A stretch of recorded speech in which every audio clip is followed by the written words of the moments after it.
We are one trimester into 2024, so it's time to take stock. The books I've read so far have been a bit of a mixed bag. Some were absolutely excellent, while others, well.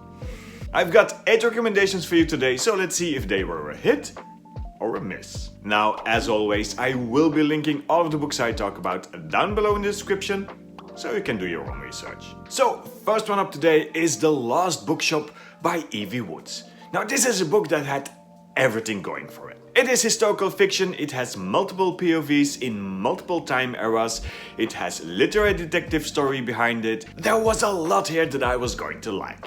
Sadly enough, it was too much.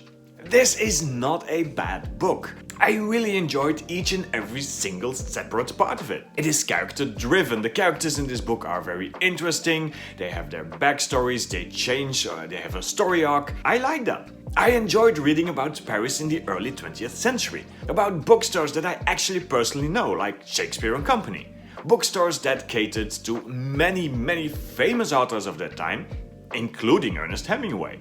So again, absolutely enjoyable. I love a good literary detective story. The whole story behind the Lost manuscript, the Lost Bronte novel was absolutely delightful. I was invested in it, but in the end, all of it at once was a bit too much. I don't mind characters having a bad relationship. I don't mind characters having to go through personal trauma. I don't mind characters that have a bad relationship with their dad, for example. But when each and every character in the book has a difficult relationship, has their own personal trauma to go through, if there is a historical fiction point of view, if there is a literary detective story going on, if there is, in the end, it is simply too much. I would have loved to like this book. I really did. I thought this was going to be one of my favorite reads of the year, but it ended up being just that bit too much. I can see how people will enjoy this one. I wish I was one of them too, but alas, The Lost Bookshop by Evie Woods was a miss. Then as our second one today, we have Nation by Terry Pratchett. Now, Nation is a Terry Pratchett book, but it is not a part of the Discworld series. And it was, in all honesty, a Terry Pratchett book that I had never read before. So yeah, color me intrigued. And I will say, from the beginning, this was a different kind of Terry Pratchett book. The silliness, the wittiness, the double entendres, the strange world building that we see in Discworld novels is somewhat toned down in this one. There is still that typical Terry Pratchett humor, but it is more on the surface. And it allows some actually very profound themes and thoughts to sneak into the book. Nation is a book about a cataclysm. There is this huge tsunami, a huge wave that sweeps away on one hand the nation of the island folk, the island dwellers, the natives, and on the other hand it crashes one of the British ships into oblivion. Now there are 2 survivors, one very Victorian, proper, educated, well-mannered British girl, and a native, a savage, so to call. Now with everything lost, our native character is actually the last of his nation, the last of his people, and it is up to him to either change their culture or try to preserve it. And while he tries to cling to these old values, to these traditions, he also meets the British girl with a whole different perspective on the world. 2 cultures that actually clash, but also start to merge together. Between the 2 of them, they get some idea of what they believe in, what their traditions are, but then people from the outside start arriving again. Survivors, with their own thoughts, with their own traditions, with their own culture, and all of a sudden you have a melting pot. And although it is still a Terry Pratchett story, it is funny, it is entertaining, it is very enjoyable to read, it also raises very big questions. What is the role of religion in a society? How does a culture come to be? And should we cling to the old ways and try to preserve our traditions, or should we be totally open for something new? Nation was not entirely what I expected it to be, and I absolutely loved it. I enjoyed this more toned down, more serious Terry Pratchett version of himself. If you are a Terry Pratchett fan, and even if you're not, I absolutely recommend this book, because yeah, Nation by Terry Pratchett was an absolute hit. And then we have They Call Me Wicked by Persephone Steele. And this book is... well, I don't know what this book is. Let me try to explain. Our main character is a blind psychic detective who can see through the eyes of her raccoons. I'll say that again. Our main character is a detective who is blind after a car accident. She's also psychic and she can see with the help of 2 raccoons instead of guiding dogs. This book is said to be a paranormal detective story / reverse harem smut. And it is indeed all that. It is a detective story, there is a series of murders going on, and it has something to do with our main character, Wicked. Blinded in a car accident, she has developed these psychic powers and she can almost see through touch or see through the emotions of others. She navigates the world with the help of her 2 guiding raccoons, who can be part her eyes and part act as guiding dogs. She works for the police as a consultant on very gruesome, very difficult cases to solve. And she is an HR nightmare because she collects a whole string of suitors on the work floor. So yeah, in case you didn't know, reverse harem means that the female character collects a whole plethora of sexual partners. And while I don't mind her doing so, for me this got a bit in the way of the story. I mean, come on people, we're trying to solve a murder here. And what I will say in its defense is that it is quite original. It doesn't fall for the many well-known, well-tried tropes that we see in romance and spicy novels time and time again. Now, this is something different. I don't know any other book that is about a psychic, blind detective with 2 raccoons. So, brownie points for that angle. The book is a bit strange and it did kind of rub me against the grain for not being finished in one part. This is just the first part of a series and I kind of wanted to wrap up the whole murder story in one book. So yeah, I think this is the kind of book that is a bit of an acquired taste and it wasn't mine. They Call Me Wicked by Persephone Steele, a bit of a miss. Next one up is the book that no one wanted to read by Richard Ayoade. Now, I am a Richard Ayoade fan. I like the things he did for television, I like the things he did for movie, I like his kind of humor. He's alright in my book. So I was very curious about this one. It is part a story, part a graphic novel. It is a highly illustrated book and it tells the story about how a book that no one wanted to read comes to be a book that has been read. And right off the bat, I will say I absolutely enjoyed the illustrations. They are done by Tor Freeman and she has done many comics, she has illustrated many books and I kind of like her style. It is silly, it is cartoony and I absolutely enjoyed it. Now for the book itself, again, there was much on paper that I would have liked. I like Ayoade, I like his humor, I like the premise of the book, but in the end it didn't quite deliver. At its core there is a good story, but it doesn't really go anywhere. It feels like it runs in circles and it is the kind of story that was written on a lazy, possibly drunk afternoon. I don't know exactly what it could have been, but I have the feeling that it could have been more. And it starts off promising though. It asks you the question what it is that makes you pick up and read a book. Because they say you can't judge a book by its cover, but if you don't, then how do you know what it is about? It explores books, it explores readings and readers, and it should have stick to that. But instead it meanders all over, it goes anywhere and nowhere at the same time. And maybe it is just me. Maybe I expected too much of it, because a lot of people seem to like this one, but for me it was a bit of a miss.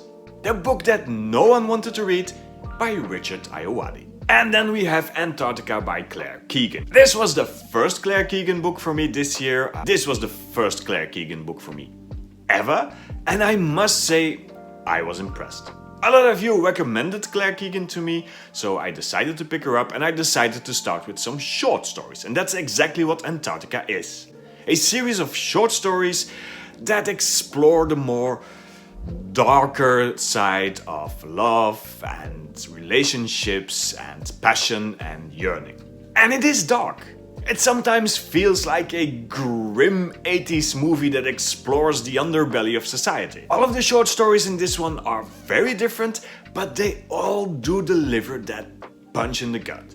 And I will say Claire Keegan shows herself to be a masterful storyteller. Short stories are not always the easiest format for a writer because you have to write very poignant and you have to wrap up the whole story in only a few pages, and she does it masterfully. She somehow manages to never use one word too many, but still describe and write very beautifully. And I was impressed. I am definitely picking up more of her books because Claire Keegan is a bit of the discovery for me for 2024.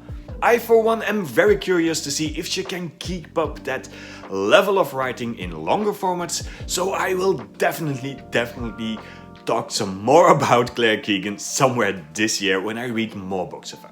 But for now, Antarctica by Claire Keegan, a very clear hit. And then we have The Moose Paradox by Antti Tuomainen, the second book in the Rabbit Factor series. Now, Tuomainen is a very well-known, very celebrated Finnish crime writer who has won many awards, many prizes, and is said to be the king of the Helsinki noir genre. It was recommended to me as a murder mystery, as a crime story, but also as a very funny book. So yeah, color me intrigued. In this book we meet up with insurance mathematician Henry. He's a bit of an obsessive-compulsive numbers nerd who likes things in order and has inherited this theme park, this fun park from his brother who is now dead. And the theme park is in shambles. It is on the verge of bankruptcy. His dead brother apparently has taken some loans with some very dodgy people. The staff has all kinds of ideas. They are not happy with the new leadership. And yeah, things will have to change. Thing is, Henry isn't really a people person. So as he is trying to get things in order, he is trying to get the whole theme park financially sound again, he is trying to be a manager for his staff, and then all of a sudden his so-called dead brother appears again. A very different person with a very different style. And as his brother appears again, so do the troubles from the past. The mob is on their tail and they are trying to collect some old debts. So, is it a funny book? At times. It was never that laugh out loud, slap your leg, laughing kind of book. It was more of an occasional chuckle. As a crime story, again, it was okay. Again, this is a case of where it should have stuck to one thing. I think the Rabbit Factor series could have been an actual decent crime novel series. Just don't try to be funny all the time. I do appreciate how the book is kind of chaotic and tries to juxtapose the serious attitude and serious demeanor of our main character Henry, but you have to be careful with that.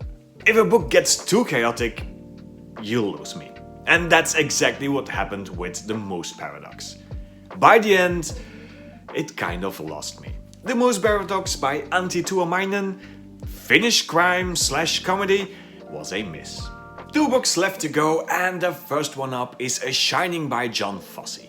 Now, Jon Fosse is a Norwegian writer, he has won last year's Nobel Prize for Literature, and he was kind of unknown to me.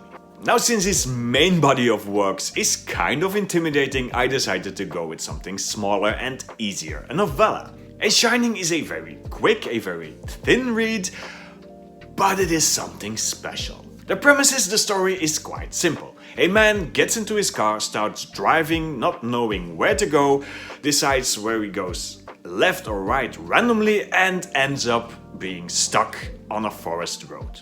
It is getting dark, it is starting to snow, and he decides on a whim to exit the vehicle and just walk into the night. And that's it, that's the story.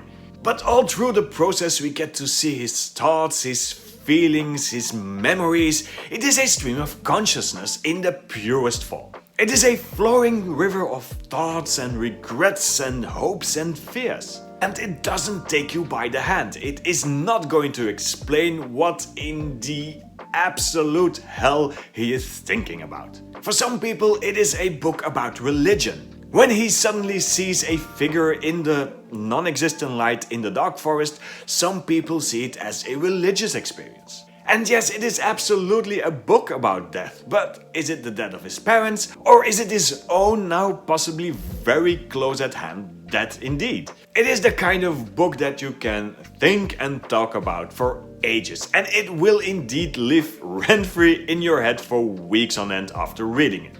And again, I'm in awe of the mastery of an author that can manage all that in such a limited number of pages. Normally I find Nobel Prize winners to be a bit too much on the nose. They are too serious, it is too much literature for literature's sake, but in this case I'm kind of won over. If you want to read something else, if you want to challenge yourself, because that's what this novella is, it is a bit of a challenge for yourself, then absolutely pick this one up. It is not for everyone, but maybe it is for you. A Shining by Jon Fosse, an absolute hit. And as our last book for today, we have The Traveling Cat Chronicles by Hiro Arikawa. This is the story of a cat. Well, this is in fact the story of several cats, but let's focus on our main cat, Nana. She and her owner, Satoru, are traveling Japan.